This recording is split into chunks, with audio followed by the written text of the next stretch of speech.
Yeah, so what's going on today, y'all? I actually checked out the fight, the Rungvisai versus Estrada fight, man. It was pretty good, man, you know what I'm saying? It was pretty good. Man, wow. It's a pretty good, fight. I mean, you got to understand with the fight in the fight game, there's got to be a winner and there's got to be a loser.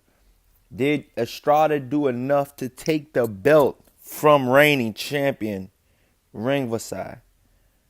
Yes, it was a close fight, but I personally don't think he did enough to take the belt from him. You got Max Kellerman saying that he's not convinced, quote, and I'm quoting, Max Kellerman saying that he's not convinced Rungvisai deserved the win over Estrada. You know, I feel like there's got to be a loser in this situation. There's got to be a loser. But yeah, so I mean, there's got to be a loser, there's got to be a winner. I did not watch the Quadras fight.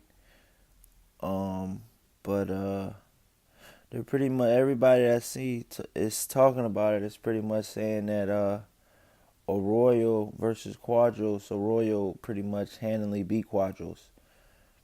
And this is like a fall from grace, man. This guy Quadros used to be an elite fighter, man. And now he's just going to the bottom pits, man. He's making 25 grand. He's losing scores. The scores were for the Herrera Quadros fight were 97, 93, 98, 92, and 95, 95. So one judge had it a draw, and two judges had it for Arroyo. But the two judges that had it for Arroyo, they had it pretty good, for Arroyo. It was only a 10-round decision, so no belt was on the line. Okay. So yeah, for the vacants. Oh, they fought for the silver super flyweight. So maybe the winner of this might fight the winner of the Rungvisai fight. But did you thought if you look at it, the Quadros beat Rungvisai. If you go down, and check out BoxRec, so Quadros has the win over probably pretty much the best, one of the best 115 pounders, because my personal opinions, I still think Anui is the best. And nobody can, you got to prove me different. I think Anui's the best. I think he did the best so far.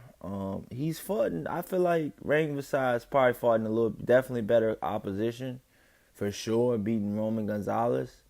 But what Roman Gonzalez did we really get? You know what I'm saying? I mean, it'd be nice to have gotten like a really good, Roman Gonzalez, but he's been in wars, dude. So them wars add up. And then you talk to Tom Loeffler after the fight. They said, is it a media rematch gonna happen? And I'm quoting, Tom Loeffler. He said, yeah, he said no.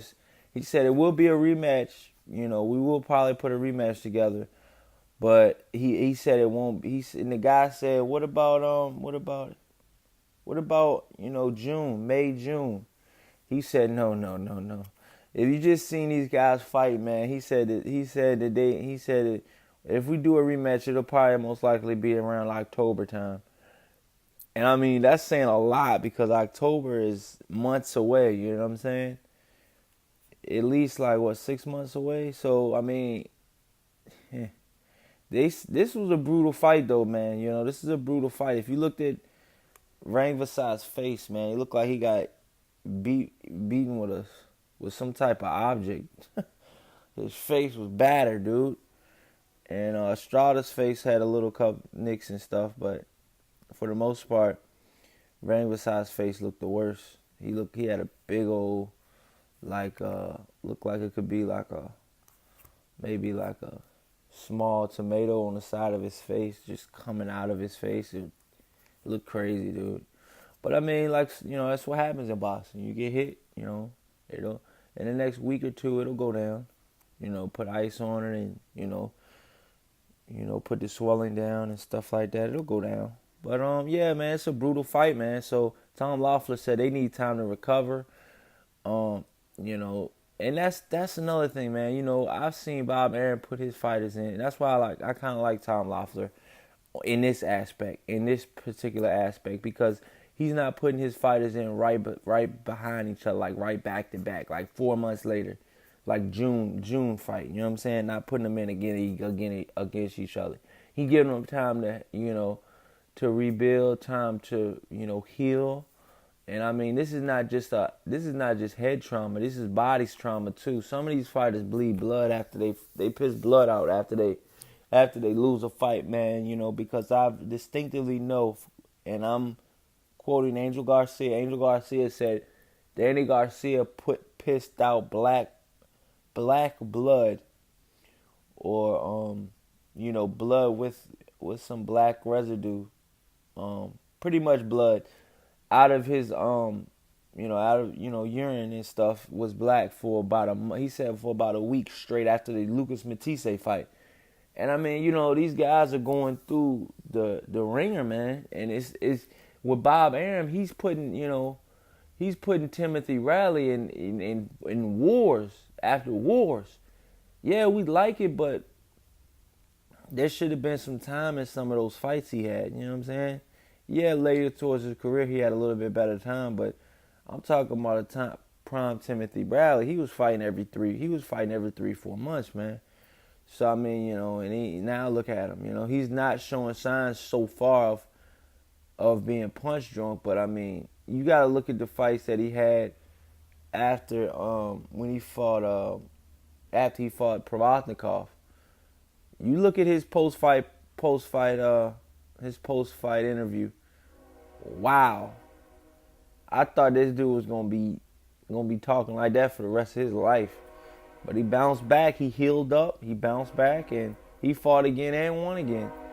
I think he stopped Brandon Rios after that fight, but I'm not sure. But yeah, man. Like I said, man, it's a good fight. Those are my thoughts, man. And like I said, I didn't see the Quadros fights, but the judges had it pretty much him winning. They had Arroyo winning for the WBC silver belt. This is Corey Lee Boxing. And man, I'm siding out, man. Have a great day.